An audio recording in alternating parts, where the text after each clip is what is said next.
이 시간 함께 보실 말씀은 창세기 19장입니다.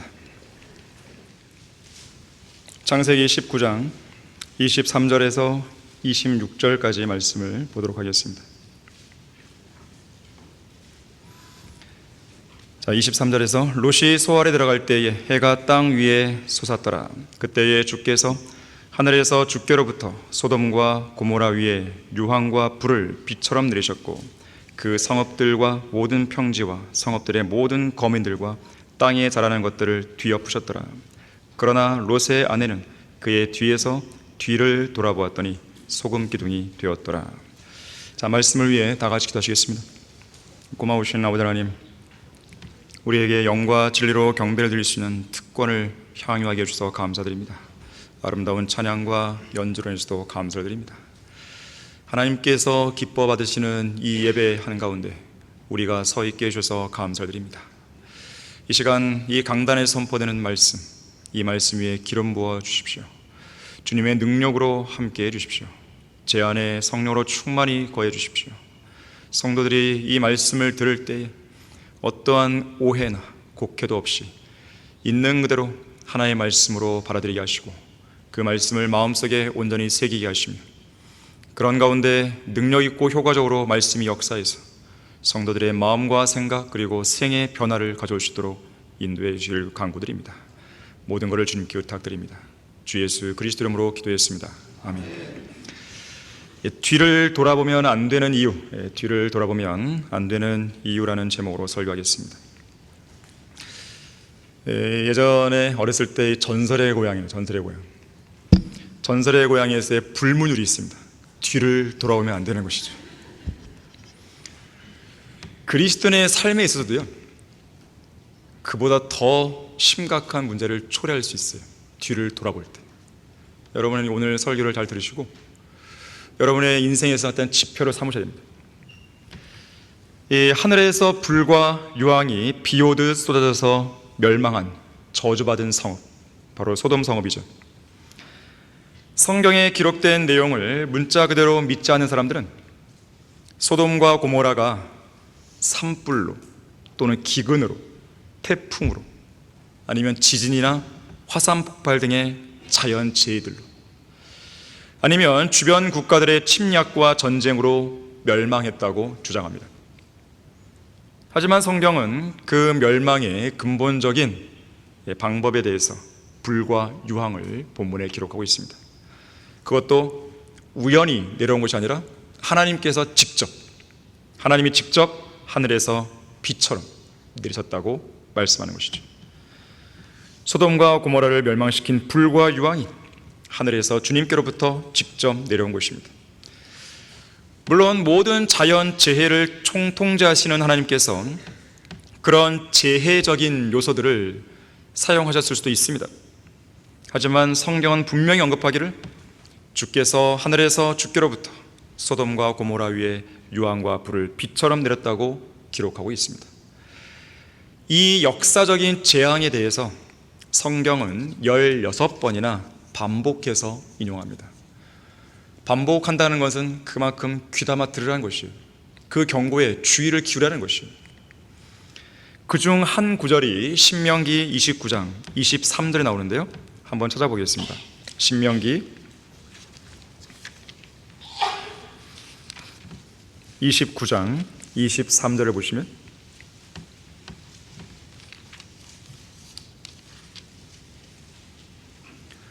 거기 온 땅이 유황이 되고 소금이 되며 불타서 심지도 못하고 열매를 내지도 못하며 거기에서 어떤 풀도 자라지 못하는 것이 주께서 그분의 성내심과 그분의 진노하심 가운데에서 멸망시키신 소돔과, 소돔만 멸망이 아니라 고모라와 아드마와 스보임의 멸망과 같도다 할 것이요. 이 신명기 말씀은요, 요단강 건너편 모압 땅에서 약속의 땅을 목전에 두고 있는 이스라엘 백성들에게 하나님께서 모세를 통해 하신 말씀이었습니다. 소돔과 고모라가 멸망한 지 약 450년이 지난 후에 하나님의 영감으로 주어진 기록이죠. 특히 거기 온 땅이 유황이 되고 소금이 되며 불타서 심지도 못하고 열매를 내지도 못하며 거기에서 어떤 풀도 자라지 못하는 이 황폐한 모습은 소돔이 멸망한 지 약 4,000년이 지난 오늘까지도 그대로 이어지고 있습니다. 소돔과 고모라가 위치한 사해 남부 지역 곳곳에는요, 불에 타다 남은 유황 조각 수백만 개가 흙이나 돌들에 박혀 있다 그러죠. 특히 이곳에서 발견되는 유황들은 지구상에서는 좀처럼 발견되지 않는 순도 98%의 유황들로서 연한 노란색이 아니라, 보통 유황 색깔은 연한 노란색이잖아요. 연한 노란색이 아니라 거의 흰색에 가까운 유황들인 것으로 밝혀집니다. 이러한 종류의 유황들은 이 땅의 것이 아니라는 걸 보여주는 거예요. 그 출처가 지구 바깥임을 보여줍니다. 지구 밖에서 온 유황들이죠. 마치 노아의 대홍수 때 전 지구를 뒤덮은 물들의 출처가 지구 그 자체가 아니라 지구 바깥이었듯이 소돔을 멸망시킨 불타는 유황들도 지구 바깥에서 왔습니다. 성경은 노아의 대홍수 때 하늘의 창들이 열렸다 그랬죠. 모든 큰 기품의 샘들이 터지고 하늘의 창들이 열렸다고 말씀합니다. 여기서 말하는 큰 기품과 하늘의 창들은 단순히 지구상에 있는 기품과 하늘의 창들에 국한되는 게 아닙니다. 둘째 하늘인 우주와 셋째 하늘 사이에 있는 거대한 물층이 커다란 기품을 가리키는 표현들입니다. 땅 밑에서 솟구쳐 나온 물들이나 지구 표면을 뒤엎은 지진이나 화산 활동의 결과로 대홍수가 일어난 게 아니라는 것이죠. 그것으로는요, 이 땅에서의 어떤 물들로는요, 전 지구를 뒤덮을 만한 그런 비를 내릴 수 없어요. 오히려 지구 바깥 저 광활한 우주 끝에 있는 커다란 기품에서 터져 나온 물들로 인해 전 지구가 잠긴 것입니다.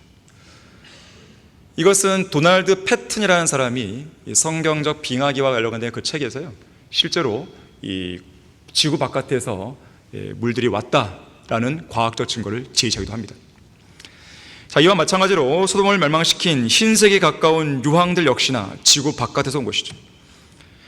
실제로 유황들이 하늘에서 지구로 떨어지는 현상은 과거에도 목격된 적이 있었습니다. 어떤 돌덩어리가 떨어질 때 함께 떨어지는 것이죠. 예를 들면 고대 수메르의 한 천문학자가 점토판에 기록한 내용에 따르면 흰 돌덩어리가 이 땅에 접근하여 격렬하게 휩쓸고 지나갔다는 내용이 언급됩니다. 지난 2013년에는 러시아 첼리아빈스키 상공에서 20m 크기의 유성이 공중 폭발하여 약 1000명의 시민들이 다친 사건이 발생했습니다. 그 폭발의 위력은 핵무기보다 더 강력했다고 합니다. 1908년에는 시베리아 퉁구스카에서 소행성이 공중 폭발하면서요, 인근 50km 지역까지 파괴된 사례가 있었고요. 1992년에는 미국 뉴욕의 한 마을에서 차량 옆에 12.4kg 무게의 운석이 떨어져 있는 것이 발견됐습니다. 발견 당시 주변에는 유황 냄새가 짙게 풍겼다고 그러죠. 한편 수년 전에는요, 목성의 위성, 목성 주위를 도는 우리 이제 지구의 달과 같은 그런 위성입니다. 목성의 위성인 2호 위성을 유황불 지옥이라고 말하는데요, 그 정도로 유황을 포함한 가스가 지면에서 2호 위성 지면에서 150km 상공 높이까지 뿜어져 오르는 것이 관측되었죠. 그런가 하면 지구 바깥의 소행성이나 행성들에는 유황 성분이 많이 함유되어 있다는 것도 쉽게 확인이 됩니다. 자, 그 구체적인 방법이 무엇이든지 간에 성경에 기록된 대로 주님께서 직접 하늘에서 소돔과 고모라 위에 유황과 불을 비처럼 내리셨다는 이 사실은 과학적으로나 역사적으로나 분명한 사실입니다. 유다서 1장 7절에서는요, 소돔과 고모라가 영원한 불의 형벌을 받았다고 말씀합니다. 영원한 불의 형벌. 하나님께서는 사람도 불로 태울 수 있고 성읍도 불로 태우실 수 있습니다. 우리 하나님은 소멸케 하시는 불이라고 히브리서 12장 29절은 말씀하죠. 이 성경에서 불, 이 fire, 불, 이 단어가 처음으로 등장하는 곳은 바로 소돔과 고모라가 멸망하는 사건 때입니다.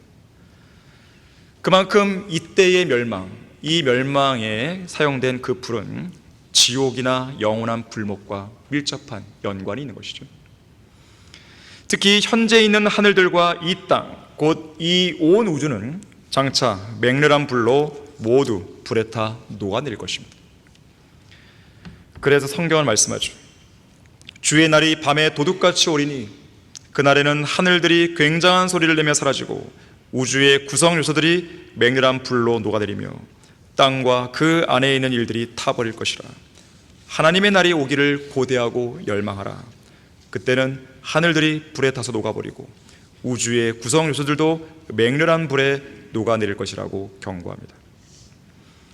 죄로 가득 찬 이 우주를 불로 심판하시는 거예요. 지금으로부터 6,000년 전, 이 지구, 이 우주가 재창조되기 바로 직전에는 물로 온 우주를 심판하셨죠. 이번에는 불이에요. 자, 이렇듯 죄 많은 이 세상을 향해서 엄중한 심판과 멸망을 예고하신 하나님께서는 오늘 본문에서 불로 멸망하는 소돔을 향해 뒤를 돌아본 롯의 아내를 통해 마지막 날들을 사는 우리에게 엄중한 경고를 하고 계십니다. 그래서 누가복음 17장 32절에서도 예수님은 경고하시죠. 롯의 아내를 기억하라. 자, 롯의 아내를 기억하십시오. 첫째로 롯의 아내는 뒤를 돌아보다가 소금 기둥이 되었습니다. 오늘 본문 26절이죠. 롯의 아내는 그의 뒤에서, 롯의 뒤에 있는 것이죠. 롯의 뒤에서 뒤를 돌아보았더니 소금 기둥이 되었더라. 성경에서 뒤를 돌아보는 일은 긍정적이기보다는 매우 부정적입니다. 어떤 이익을 주기보다는 오히려 손실을 줘요. 뒤를 돌아볼 때 어떤 안전을 보장해 주기보다는 아주 위험합니다. 뒤를 돌아보는 게 위험해요. 안락보다는 극심한 위기를 조장하죠. 생명과 번영보다는 오히려 뒤를 돌아보는 것이 죽음과 멸망을 초래합니다. 롯의 아내처럼. 롯의 아내는 남편인 롯보다 앞서간 게 아니에요. 롯과 함께 같은 속도로 간 게 아닙니다. 그녀는 롯의 뒤에 있다가, 남편 뒤에 있다가, 남편 뒤에 처져 있다가 뒤를 돌아본 것이죠. 산으로 도망할 때까지 머무르지 말았어야 평지에서 늑장을 부리다가, 말았다는 것인데 평지에서 늑장을 부리다가 뒤를 돌아본 것이죠. 롯의 아내가 뒤를 돌아본 소돔은 어떤 성읍입니까? 죄악의 성읍이죠. 죄악의 성읍. 당시 소돔 안에서 횡행했던 죄들은요, 오늘날 악한 현 세상에서 벌어지는 죄들과 다를 게 없습니다. 오늘날 현대 도시들은 그야말로 소돔 성읍이에요. 소돔 성읍들. 현대판 소돔이죠. 교만이 있었고요, 물질적인 풍요가 있었고요, 게으름이 있었고요, 탐욕이 있었고요, 음행이 있었고요, 동성 연애가 있었고요, 짐승 같은 잔인한 본성이 있었고요, 묻지마 살인이 있었고요, 눈먼 소경들이 있었고, 복음 전파에 대한 증오심이 있었죠. 재림을 조롱하는 일이 있었죠. 재림을 농담처럼 여겼죠. 하나님을 두려워하지 않았죠. 앞으로 잘 될 거야, 긍정적인 사고방식이 있었죠. 종교적인 형식주의가 만연했죠. 여러분이 오늘날 보고 있는 현실 그대로예요. 현대판 소돔들, 현대판 소돔 고모라들이 오늘날 도시들입니다. 또한 소돔은 어떤 성읍이었습니까? 죄악의 성읍이었을 뿐 아니라 멸망의 성읍이었죠. 저주받은 성읍이었습니다. 어디 소돔뿐이겠습니까? 우리가 사는 이 지구 자체가 아담이 범죄한 이래로 저주받은 땅이죠. 멸망이 예정된 땅입니다. 소돔 성읍이 멸망한 지 약 2000년이 지난 이후에 이탈리아의 나폴리 남동부에 자리를 잡고 있던 폼페이에서도 소돔에서와 똑같진 않지만 비슷한 일이 벌어집니다. 폼페이는 향락의 도시였습니다. 사치의 도시였어요. 그래서 AD 79년 8월 24일 이탈리아의 고대 도시 폼페이는 바로 그 뒤편에 있는 베수비오 화산이 폭발하면서 흔적도 없이 사라져버렸어요. 당시 하늘에서 비오듯 쏟아져 내리는 엄청난 양의 화산재, 화산암, 흙과 돌덩이들이 순식간에 폼페이란 도시를 뒤덮어버린 것이죠. 폼페이를 덮었던 화산재의 두께, 화산재의 두께가 평균 6m였어요. 아파트 2개 층보다 더 높은 높이로 쌓인 것이죠. 이 엄청난 두께로 쌓인 화산재로 인해서, 그것도 순식간에 덮였기 때문에 폼페이 그 도시는요, 화산재 밑에서 고스란히 폭발 당시의 모습이 보존될 수 있게 됩니다. 당시 폼페이 인구의 10%에 달하는 2,000명의 시민들이 그곳에 매몰되어 있었다고 해요. 화산이 폭발한 이후 폼페이 전체가 매몰되는 데까지 걸린 시간은 불과 30분입니다. 당시 화산재에 매몰된 사람 중에 누가 그렇게 될 줄 예상이나 했겠습니까? 그 멸망의 최후의 날에도 폼페이 시민들은 소돔의 시민들처럼 여느 때와 마찬가지로 희희낙낙대면서 부어라 마셔라, 먹고 마시고 사고 팔고 심고 건축하고 있었을 것입니다. 그 폼페이의 그 상황을, 그 유적지를 보게 되면요, 어떤 한 빵 굽는 사람이 있는데 빵 굽는 사람이 화덕에다가 빵을 구웠잖아요. 그게 그대로 남아있어요. 새까맣게 탄 채로. 그러니까 화산재가 순식간에 덮으니까요, 그 밑에 상황들이 완전히 다 그대로 보존되는 것이죠. 사람들의 모습도요, 사실상 이 사람들의 모습이 발견이 안 됐는데 어떤 빈 공간이 보이는 거예요. 그래서 거기다가 석고를 딱 부어놓습니다. 부어놓고 겉에 흙을 쳐보니까 사람 모양이 그대로 나와요. 그게 지금도 전시되어 있는 거예요. 그러면 거기에는 길 가다 쓰러진 사람, 어디 이제 환자를 고치러 가다가 쓰러져 버린 의사, 어떤 연인들은 서로 무서우니까 껴안고 죽기도 하고, 어떤 엄마는 이제 아기를 감싸온 채로 이렇게 하기도 하고, 그런 다양한 모습들. 어떤 개는요, 주인만 도망가고 이 기둥에 묶인 채로 그렇게 죽은 그런 모습들. 그게 그대로 다 고스란히 남아있는 것이죠. 누가 그걸 알았겠어요? 이것이 바로 인생입니다. 너희가 내일 일어날 일을 알지 못하나니 너희 생명이 무엇이냐, 잠깐 보이다가 사라지는 안개니라. 이것이 인생이에요. 현재 자기가 먹고 있는 식사가 인생의 마지막 식사가 될 수 있다는 사실을 예상하며 사는 사람은 없습니다. 우리는 하루 동안에 무슨 일이 일어나는지 알지 못하는 거죠. 이 마이클 잭슨 같은 경우도 여러 가지 우여곡절 끝에 다시금 50대인가요? 그 나이에 무대로 복귀하기 위해서 마지막 공연 준비를 하는데 공연 당일날 아침에, 그 아침에 갑자기 죽어버렸잖아요. 계속해서 불면증에 시달렸다가 약물 투여를 한 거죠. 그 밤에. 결국 그것이 잘못돼서 그냥 죽어버린 것이죠. 그걸 어떻게 알았겠어요? 공연 준비 다 했는데, 마지막 공연 준비를 위해서 마지막 밤 저녁까지 다 준비했는데 그날 아침에 죽어버린 거죠. 우리는 하루 동안에 무슨 일이 일어나는지 알지 못합니다. 오늘 거리나 공원에서 구령자들이 외치는 복음이 이 지상에서 죄인들이 들을 수 있는 마지막 복음일지 모르는 것이죠. 어쩌면 우리가 이 시간 교회에 앉아서 드리는 이 예배가 마지막 예배일 수도 있습니다.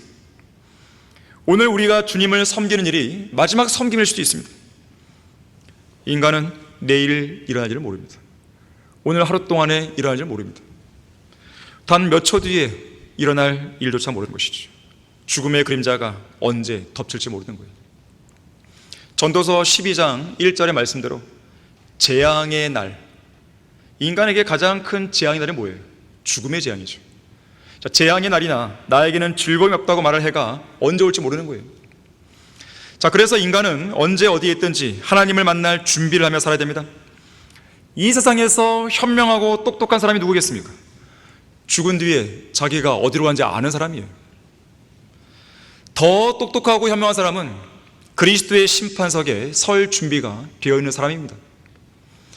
항상 하나님을 만날 준비가 되어 있는 사람이 똑똑한 사람이에요. 롯의 아내는 세상에 대한 미련과 집착을 버리지 못했습니다. 소돔에 남겨둔 부동산과 집안에 놓고 온 귀중품, 주식, 보석, 통장, 현금, 가구, 명품 브랜드의 옷들, 화장품, 향수, 신발, 가방들, 고급 자동차 등등 미련이 남아있는 것이죠. 그녀는 세상을 향한 세상을 향한 그 사랑을요, 멸망을 경고하시는 하나님의 말씀보다 더 중요하게 여긴 것이죠. 세상도 세상에 있는 것들도 사랑하지 말라. 누구든지 세상을 사랑하면 아버지를 사랑함이 그 안에 있지 않다 그랬어요. 그녀는 어리석게도 자신의 하나뿐인 생명을 영원히 사라져버릴 세상 정욕들과 맞바꿔버린 것이죠. 사람이 온 세상을 얻고도 자신의 혼을 잃는다면 무슨 유익이 있겠느냐? 유익은 무슨 유익이요? 다 손해지. 세상을 향한 사랑과 열망에서 좀처럼 벗어나지 못하고 계속해서 세상을 향해 뒤를 돌아보는 사람들, 매우 위험천만한 생을 살고 있는 사람들입니다. 하나님과 그분의 말씀에 순종했을 때 따라오는 세상적인 손실을 너무나 안타까운 나머지 머릿속으로 계산기를 두들기며 손익 계산을 해가면서 계속 세상을 동경하는 가운데 뒤를 돌아봐서는 안 되는 것입니다. 하나님의 경고에 귀를 기울이지 않은 롯의 아내는 하얀 소금 기둥이 되어버렸습니다. 본래 소금은 좋은 것이에요. 고대 사회에서는 소금이 고가의 상품이었습니다. 소금의 가치가 인간의 생존과 직결되는 것이었어요. 소금을 많이 가진 사람이 부자였습니다. 그리고 그 부자는 불을 이용해서 권력을 쟁취할 수 있었습니다. 그래서 소금은 부의 상징이요 권력의 상징이었어요.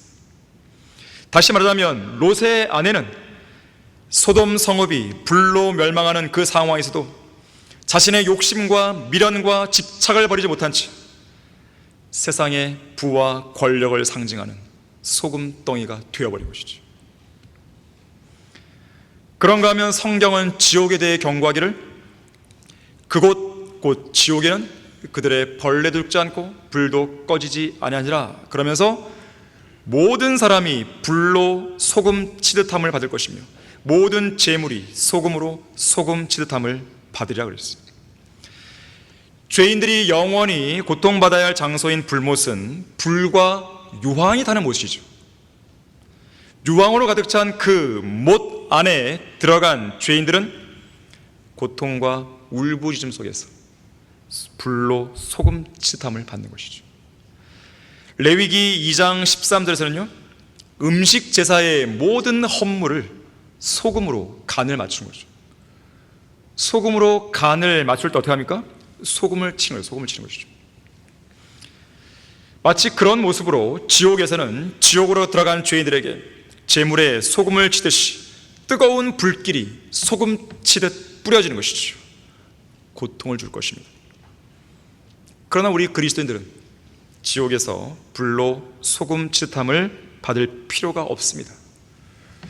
왜 그렇습니까? 화목 제물이 되신 음식 제사가 되신 바로 그 예수 그리스도의 희생 제물 위에 이미 소금이 뿌려졌기 때문에 그런 것이죠. 주님께서는 십자가의 제단 위에서 이미 우리를 위해 불로 소금 치듯함을 받으신 것입니다. 또한 그런 주님께서 우리 안에 영원히 내주하고 계시기 때문에 우리는 이미 그분의 소금을 갖고 있는 것이죠.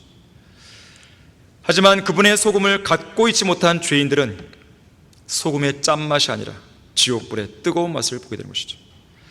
하나님을 알지 못한 자들과 우리 주 예수 그리스도의 복음에 순종치 아니한 자들을 불길 가운데서 벌하시겠다고 하나님은 경고하신 거예요. 하나님의 말씀을 거역한 롯의 아내가 소금 기둥이 되었듯이 예수 그리스도의 복음을 믿지 않은 죄인들은 영원한 불못에서 영원히 불로 소금 치듯함을 받게 될 것입니다. 롯의 아내를 기억하십시오. 두 번째로, 뒤를 돌아보는 사람은 하나님의 나라에 적합하지 못합니다. 뒤를 돌아보면 하나님의 나라에 적합하지 못한 거예요. 자, 누가복음 9장 보겠습니다.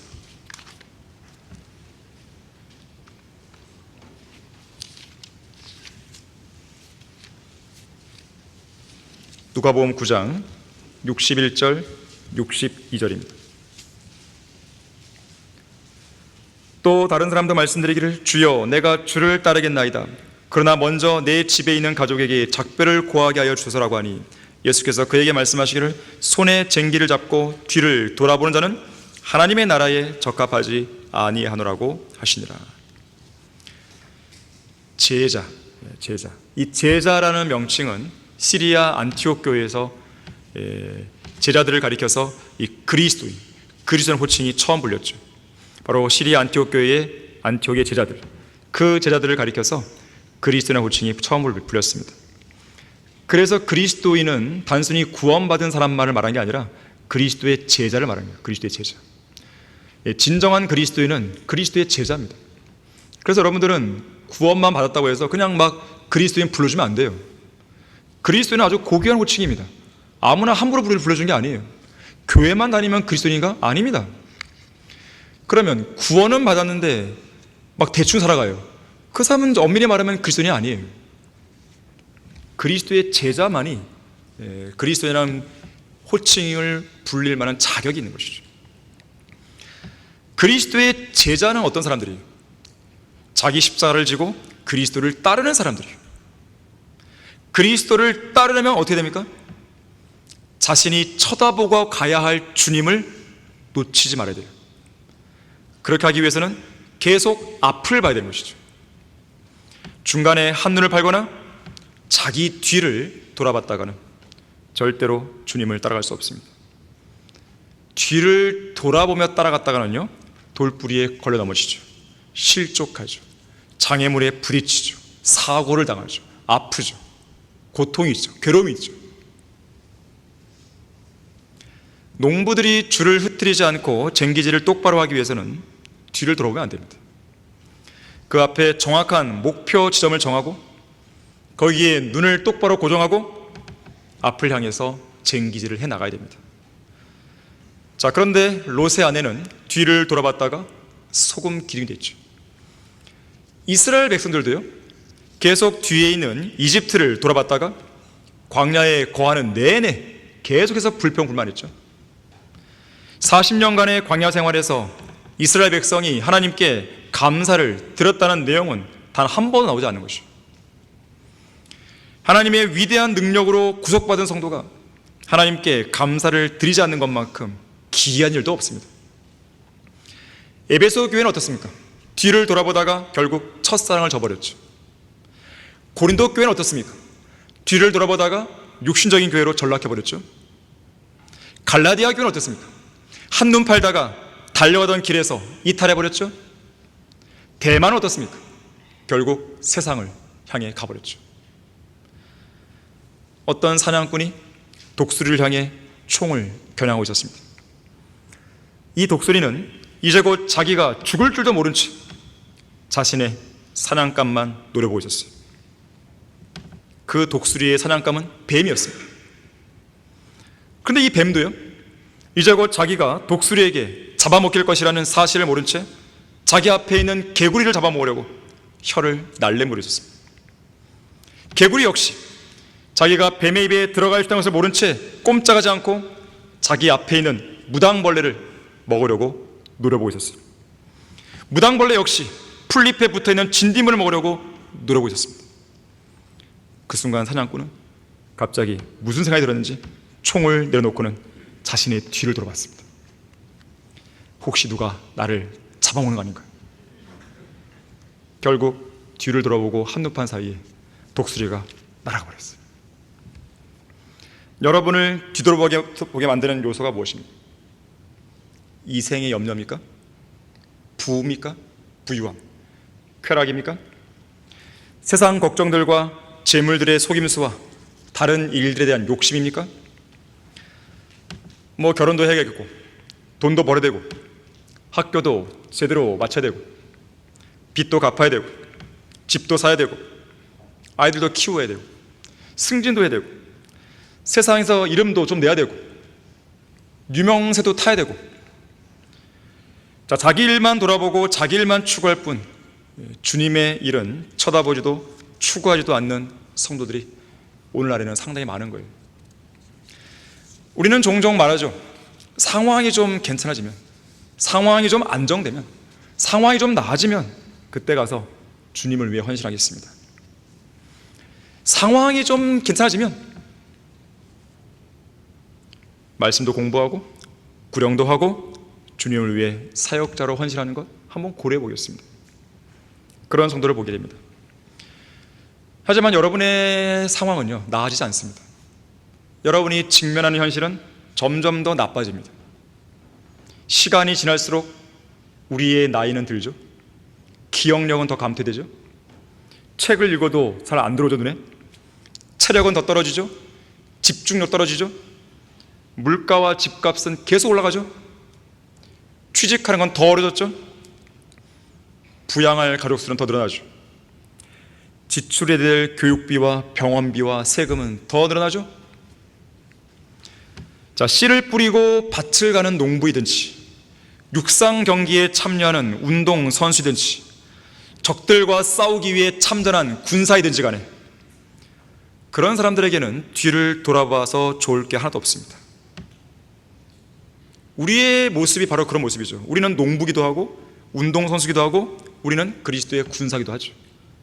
자, 우리는 뒤를 돌아봐서 좋을 게 하나도 없습니다. 그리스도의 제자로서 살아가는 그리스도인들에게는 뒤를 돌아보는 것이 적합하지가 않습니다. 1968년 멕시코 올림픽에서 마라톤 경기에 출전한 아프리카 탄자니아 출신의 존 스티븐 아쿠아리라는 선수가 있었습니다. 그는 자국의 국민들의 기대를 한 몸에 안고 경기에 출전하죠. 하지만 경기 중반에 안타까운 사고를 당합니다. 갑자기 그 레이스에 뛰어들어서 경기를 방해한 어느 한 관중 때문이었어요. 결국 이 관중과 충돌해서요, 아쿠아리 선수는 땅에 넘어집니다. 무릎이 찢어지고 무릎 관절이 탈골되는 중상을 입게 됩니다. 마라톤을 완주하는 것이 불가능해 보였습니다. 비록 그는 선두권에 있었지만 이 불의의 사고로 다른 모든 선수들이 그를 제치고 결승선을 통과해버립니다. 그리고 모든 선수가 경기를 다 끝낸 지 1시간이 지났을 무렵 존 아쿠아리는 심하게 다친 몸에도 불구하고 피가 흐르는 다리를 수건으로 감싼 채 절뚝거리며 결승선을 향해 천천히 달려옵니다. 그리고 경주를 완주하게 되죠. 나중에 기자들이 묻습니다. 다른 선수들이라면 그러한 몸 상태로는 뛰기가 불가능했을 텐데, 결국 경기를 포기했을 텐데 당신은 왜 끝까지 달린 것입니까? 존 아쿠아리는 이렇게 말합니다. 나의 나라, 저의 조국은 이곳으로부터 5,000마일이나 떨어진 곳에 있습니다. 5,000마일이나 떨어진 이곳에 출발점에 서서 경주를 시작하기만 하라고 저의 조국이 보낸 것이 아닙니다. 오직 이 경주를 완주해서 결승점까지 들어오라고 저의 국민들은 그렇게 저를 이 먼 곳까지 보낸 것입니다. 자, 주님께서 우리를 구원하신 목적도 이와 같습니다. 주님께서 우리를 그리스도인들로 부르신 것은 예수 그리스도를 믿었을 때 시작했던 그 믿음의 경주를 끝내라고 부르신 것이지, 출발점에 그대로 서 있거나 경기를 시작했다가 도중에 넘어지거나 힘이 들면 포기해도 된다는 그런 의미로 부르신 게 아니에요. 계속 뒤를 돌아보라고, 뒤를 돌아보다가 넘어지라고 그렇게 부르신 것이 아닙니다. 출발점에서 결승점을 향해서 앞을 보며 달리라고 부르신 것이죠. 세상과 세상의 일들에 관한 한 그것들에 대해서 뒤를 돌아보지 않도록 여러분은 배수진을 쳐야 됩니다. 세상으로 돌아갈 수 있을 만한 모든 다리는 다 불태워버려야 됩니다. 손에 쟁기를 들고 하나님의 나라를 위해 부지런히 일하며 주님을 따라가는 제자로서 주님의 일을 온전히 완수하기 위해서 더 이상 물러설 수 없는 배수진을 쳐야 됩니다. 그래야 뒤를 돌아보지 않는 거예요. 여러분의 인생을 망치는 게 뭡니까? 여러분의 그리스도의 삶을 사는 데 있어서 그걸 망치는 게 과연 뭡니까? 버리세요. 깨버리세요. 다 부숴버리셔야 돼요. 그것이 무엇인지 아니에요. 만약에 그것이 친구들이라고 한다면요, 그 관계를 끊어야 됩니다. 만약에 그것이 가족들이라고 한다면 그 부분에 관한 혈육은 끊을 수 없다 하더라도 진리에 관해서는 타협을 해서 안 되는 것입니다. 하나 타협하면요, 그 다음 또 타협, 또 타협, 또 타협, 끝이 없습니다. 그것이 세상이에요. 그것이 만약에 세상 직장이, 세상 대학이 여러분의 신앙생활을 망치고 있다면 끊으셔야 됩니다. 술이 여러분을 망칩니까? 담배가 여러분을 망칩니까? 음행이, 동영상이 여러분을 망칩니까? 끊어버리셔야 되는 것이죠. 나 자신을 망치는 걸 알고 있는데도 불구하고 계속 붙들고 있다. 그건 뭡니까 결국? 나는 앞으로 개선될 여지를 안 보이겠습니다. 그 말이죠. 이대로 살다가 죽겠습니다. 그 말이죠. 결단이 필요합니다. 배수진을 치셔야 돼요. 1519년 미국의 코르테즈 장군은요, 멕시코 정복의 꿈을 안고 11척의 배에 700명의 군사를 싣고 멕시코 베라크루즈 항구에 도착합니다. 그는 적진의 항구에 도착하자마자 11척의 배를 모든 군사가 보는 앞에서 완전히 불태워버립니다. 이를 본 군사들은 속으로 생각하죠. 이제 우리는 도망갈 길이 없구나. 앞으로 용감하게 나가 싸우는 것만이 살 길이구나. 승리만이 살 길이구나. 후퇴란 없다. 후퇴는 곧 죽음이다 라는 생각을 하게 됐다죠. 손에 쟁기를 붙잡은 사람에게는 오직 전진만 있을 뿐 뒤를 돌아보는 일이 있으면 안 됩니다. 롯의 아내를 기억하십시오. 마지막 세 번째로, 가장 좋은 것들은요 항상 앞에 있습니다. 가장 좋은 것들은 뒤에 없어요. 항상 앞에 있어요. 자, 빌립보서 3장 13절 보십시오.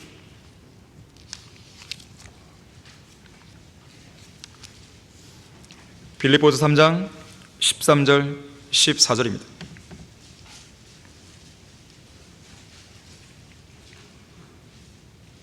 형제들아, 나는 내가 붙잡은 것으로 여기지 아니하노라.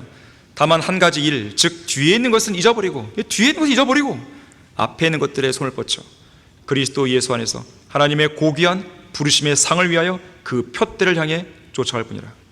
자, 앞에 뭐가 있습니까? 예수 그리스도께서 계십니다. 앞에 뭐가 있습니까? 고귀한 상이 있습니다. 앞에 뭐가 있습니까? 우리가 나아야 할 표대가 있어요. 표대. 표대는 뒤에 없습니다. 예수님은 뒤에 안 서 계십니다. 우리를 위한 상은 뒤에 없습니다. 다 앞에 있어요.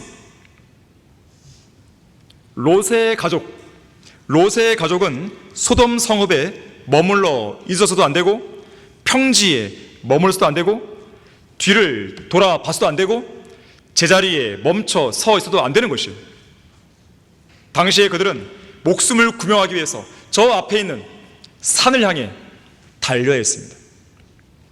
그것만이 멸망하는 성읍과 함께 멸망하지 않을 수 있는 유일한 방법이었어요. 우리는 산이 아니라 어디예요? 하늘을 봐야죠. 하늘을 바라보면서 위를 향해 달려야 되는 것이죠. 믿음의 용사 칼렙을 보십시오. 하나님께서 약속하신 저 앞에 헤브론 산을 달라고 여호수아에게 요구하죠. 그 산은 앞으로 그 칼렙이 정복해야 할 산이었지, 과거에 이미 정복한 산이 아닙니다. 과거에 이미 올라가 봤던 산이 아닙니다. 처음 올라가는 그 산이죠. 특히나 그 산은 하나님께서 약속해 주셨다고 하는 그 산입니다. 그 산을 차지하는 것이 칼렙의 인생에서 수행해야 할 마지막 사명이기도 했죠. 다만 그 산을 차지할 때 앞에 놓여 있는 것들을 보니까 쉬운 것만 있는 게 아니에요. 무시무시한 거인들이 앞에서 버티고 서 있습니다. 따라서 앞에서 다가오는 눈에 보이는 두려움을 극복해야 되는 상황이었어요. 물론 그것은 쉽지 않은 일이었습니다. 하지만 그 산을 정복하는 것은 하나님께서 말씀하신 것이었고, 하나님의 약속이었고, 그에 따른 보상도 이야기하셨기 때문에 반드시 칼렙은 어떠한 불리한 조건에도 불구하고 어떠한 위험을 감수하면서라도 그 산을 달라고 담대하게 요구한 것이죠. 왜 그런지 아십니까? 산을 정복하는 데 있어서 앞에 분명한 어려움들이 있습니다. 그러나 그 어려움 뒤에 바로 그 목표 지점, 표대가 있는 것이죠. 우리 앞에 놓인 믿음의 경주로에 장애물들 많습니다. 없는 게 아니에요. 그러나 그 앞에 장애물 너머에 뭐가 있습니까? 표대가 있는 것이죠. 상이 있는 것이죠. 그 장애물 너머에 주님이 우리를 기다리시는 것이죠. 자, 우리 각자에게도 하나님께서 칼렙에게 말씀하신 그 산과 같은 어떤 사명이 주어져 있습니다. 어쩌면 아무도 가려하지 않은 길일 수 있습니다. 어떤 사람도 선뜻 나서는 길이 아닐 수 있습니다. 지역교회로 나가는 일, 선교사로 가는 일, 구령자로서, 거리 설교자로서, 복음을 전파하는 사람으로서, 아니면 주님을 위해서 주님의 명령을 수행하는 어떤 일에 대해서 다른 사람들은 아무런 관심이 없을 수 있습니다. 그러나 여러분들에게는 그러한 사명이 주어져 있는 것이고, 그러나 그것은 분명 쉬운 길은 아니에요. 무언가를 희생해야 얻을 수 있는 것입니다. 구령을 하기 위해서는 나의 시간을 빼야 되는 것이에요. 세상을 위해 살 수 있는 시간을 내가 포기하고 주님을 위해 쓰는 것이죠. 지역교회 나가는 것도 마찬가지입니다. 선교사로 가는 것도 마찬가지예요. 내가 세상의 어떤 성공과 세상의 영예를 위해서, 또 돈을 위해서 내가 할 수 있는 것들 다 포기하고 가는 것이죠. 하지만 하나님께서 나에게 그 산을 차지하라고 말씀하신 것이 확실하다면 우리는 그 산을 달라고 요구하면서 그 산을 향해 앞으로 담대하게 나아가야 되는 것이죠. 앞에 있는 어려움들을 극복해야 되는 것이죠. 자, 믿음이 무엇입니까? 믿음은 앞을 바라보는 것이지 뒤를 돌아보는 게 아닙니다. 믿음은 앞을 향해 전진하는 것이지 뒷걸음질 치는 게 아니에요. 믿음은 앞에 있는 것을 기대하는 것이지 이미 주어져 있는 것에 안주하는 거 아닙니다. 뒤에 있는 것은 과감하게 잊어버리십시오. 과거에 얽매여 있는 사람이 가장 바보입니다. 우리는 앞에 있는 것들을 향해 손을 뻗쳐야 돼요. 왜 그렇습니까? 믿음의 창시자요 완성자이신 예수님께서 결승선에 서 계시기 때문에 그런 것입니다. 우리 앞에는 하나님의 고귀한 부르심의 상이 놓여있기 때문에 그렇습니다. 우리 앞에는 우리가 받은 구원과 함께 올 좋은 것들이 있는 것이죠. 사랑하는 자들아, 우리가 이같이 말하지만 너희에게는 더 좋은 일들과 구원과 함께 올 일들이 있음을 확신한다고 말합니다. 구원과 함께 올 일들이 있는 것이죠. 영원한 생명이 있죠. 영원한 의가 있죠. 영원한 안식이 있죠. 영원한 왕이 계시죠. 영원한 왕국이 있죠. 영원히 죽지도 않고 썩지도 않는 몸이 있죠. 영원한 하늘나라가 있죠. 영원한 집이자 도성인 예루살렘이 있죠. 새 예루살렘이 있죠. 영원한 기쁨이 있죠. 영원한 평화가 있죠. 영원한 사랑이 있죠. 영원한 위로가 있죠. 영원한 빛이 있습니다. 영원한 영광이 있습니다. 영원한 유업이 있습니다. 영원한 존귀와 능력과 영원한 찬양이 있어요. 자, 이 모든 것들은 뒤에 있는 게 아니에요. 앞에 있죠. 그날이 오게 되면 모든 슬픔, 눈물, 두려움, 좌절, 낙심, 고통, 죽음, 분노, 시기, 악의, 불화, 갈등, 암이나 당뇨 같은 질병들 다 끝나는 것이죠. 그야말로 우리가 맞이할 최고의 날이 다가오고 있는 것입니다. 그 최고의 날은 우리 뒤에 있지 않습니다. 우리 앞에 있어요. 우리가 사랑했던 구원받은 부모, 형제자매, 친척들, 친구들, 동료들, 동역자들, 이성호 목사님과 러크만 목사님도 다 앞쪽에 있는 것이죠.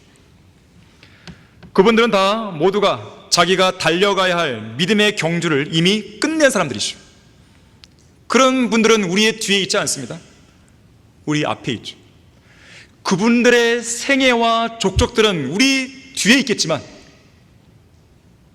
그분들이 받게 될 모든 상급과 유업들, 누리고 있는 영광들 다 앞에 있잖아요.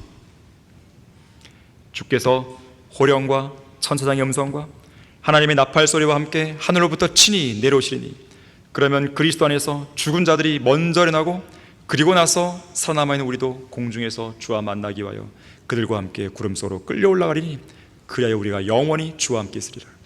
자, 이 날은 우리 앞에 놓여 있는 날이지 뒤에 있는 날이 아닙니다. 앞으로 다가올 최고의 날을 바라봐야 되는 것이지 절대 뒤를 돌아봐서는 안 돼요. 뒤를 돌아보게 되면 후회밖에 없어요. 물론 과거에 잘한 일도 있겠죠. 하지만 잘 못한 일이 훨씬 더 많을 겁니다. 주님을 위해 살았던 적도 있겠죠. 그러나 주님을 대적해서 행했던 죄들이 더 많을 겁니다. 우리에게 있어서 최상의 것들은 항상 앞쪽에 있음을 기억하셔야 돼요. 앞에 있는 영원한 것들을 위해서 과감한 투자를 하셔야 되는 것이죠. 과감하게 장사를 하셔야 되는 것이죠. 절대로 뒤에 있는 것들에 얽매인 채 제자리에 맴돌기만 하거나 하나의 문화를 손수건에 싸서 꼭꼭 숨겨놓기만 한 어리석고 게으른 종이 되면 안 되는 것입니다. 믿음의 경기장이라는 책을 쓴 에릭 사우어가 있습니다. 에릭 사우어는 이렇게 말했습니다. 한낮에 따가운 햇볕을 피하려고 하는 사람은 결코 일꾼이 될 수 없다. 그저 관중석에만 앉아 있으려는 사람 역시 승자가 될 수 없다. 경주자는 모든 힘을 경주하는 데 쏟아 부어야 된다. 표대를 향해 더욱 힘써서 지속해서 추구하고 쫓아가야 된다. 열심을 내서 사랑의 수고를 해야 된다. 게으른 관중이나 수동적인 비판자는 어디나 있으며 그 수도 많다. 하지만 제대로 열심을 내는 일꾼은 적다. 그런 상황에서 당신도 그저 쳐다보고만 있을 텐가? 열심을 내려면 자신을 부인해야 된다. 성도들 대다수가 자신을 희생하지 않는 수준에서만 주님의 일을 하려고 한다. 하지만 그러한 섬김에는 진정한 가치가 없다. 씨를 눈물로 뿌렸을 때만 기쁨으로 거둘 수 있기 때문이다. 노력이나 고통 또는 희생이 필요하지 않은 일들이 부담도 없고 쉬운 일이라는 생각에 그런 일만 하려고 하는 성도는 본향으로 들어갈 때 빈손으로 아버지 하나님께 가게 될 것이다. 결론적으로요, 주님의 오심이 가까운 이때에 우리는 롯의 아내를 기억하라는 주님의 명령에 귀를 기울여야 합니다. 오늘날처럼 세상이 더 어둡고 더 부패하고 더 위선적이고 더 썩어 있던 적은 없습니다. 하지만 세상이 어두울 때 빛은 가장 밝게 빛납니다. 세상이 부패할 때 소금은 더욱더 절실해집니다. 이처럼 진리는 세상의 배교가 가장 심할 때 비로소 그 진가를 발휘할 수 있는 것이죠.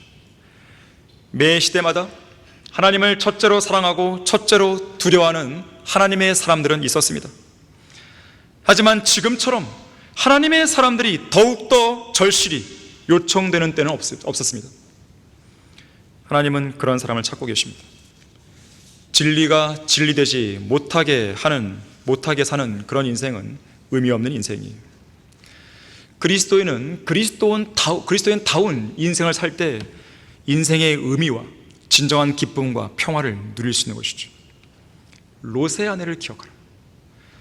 신약 성경에서요, 무엇을 기억하라, 누구누구를 기억하라. 자, 이러한 명령들 중에서 가장 첫 번째로 주어지는 명령이 바로 이 명령이죠. 롯의 아내를 기억하라. 신약 시대에 가장 첫 번째로 기억해야 할 명령이에요. 예수님께서 오실 날이 얼마 남지 않은 상황에서 주어지게 되는 가장 긴박한 명령입니다. 교회의 휴거가 임박한 시기에 주어지는 가장 엄중한 명령이죠. 이제 곧 불타 없어질 세상의 풍조에 이리저리 휩쓸려 다니면서 정신을 못 차리고 사는 성도들에게 주어지는 가장 강력한 경고입니다. 롯의 아내를 기억하라. 역사에서 교훈을 배우지 못하는 사람은 어리석은 사람입니다. 구원받았다면 구원받은 그리스도인답게 살아야 되는 것이죠. 쟁기를 손에 들었다면 추수를 마칠 때까지 뒤를 돌아보면 안 됩니다. 전장에 투입되었다면 적들에게 등을 보이면 안 되는 것이죠. 배수진을 치고 적들을 향해 앞으로 돌진해야 되는 것이죠. 경기장에서 출발선을 떠났다면 뒤를 돌아보지 말아야 됩니다. 롯의 아내와 똑같은 실수를 반복하면 안 돼요. 롯의 아내를 기억하라. 샛별이 우리 마음속에 떠오르기 몇 초 전입니다. 의의 태양이 저 하늘 위로 떠오르기 몇 분 전입니다. 우리에게 남아있는 이 마지막 몇 초, 마지막 몇 분을 믿음과 인내로 잘 견뎌내서 온전한 승리를 이루길 바라겠습니다. 기도하겠습니다. 고마우신 아버지 하나님, 주님께서 오실 날이 얼마 남지 않은 이 시간, 어쩌면 우리가 드리는 이 예배가 마지막 예배일 수도 있습니다. 우리는 이 예배가 끝남과 동시에 저 공중에서 오실 주님을 만나뵐지 모르는 것입니다. 우리는 늘 이런 자세를 갖고 살아야 되는 것입니다. 하지만 우리는 세상의 풍조에 휩쓸다 보게 되면 이러한 생각을 자주 놓치는 것을 보게 됩니다. 다시 한번 우리의 마음을 여미어 주십시오. 하나님의 강력한 말씀으로 우리의 마음과 생각을 주관해 주시고, 이제 우리가 초청의 시간에 각자가 주님 앞에 무언가 하나라도 결단하고 헌신할 수 있는 좋은 기회 될 수 있도록 주님께서 역사해 주십시오. 주 예수 그리스도 이름으로 기도했습니다. 아멘.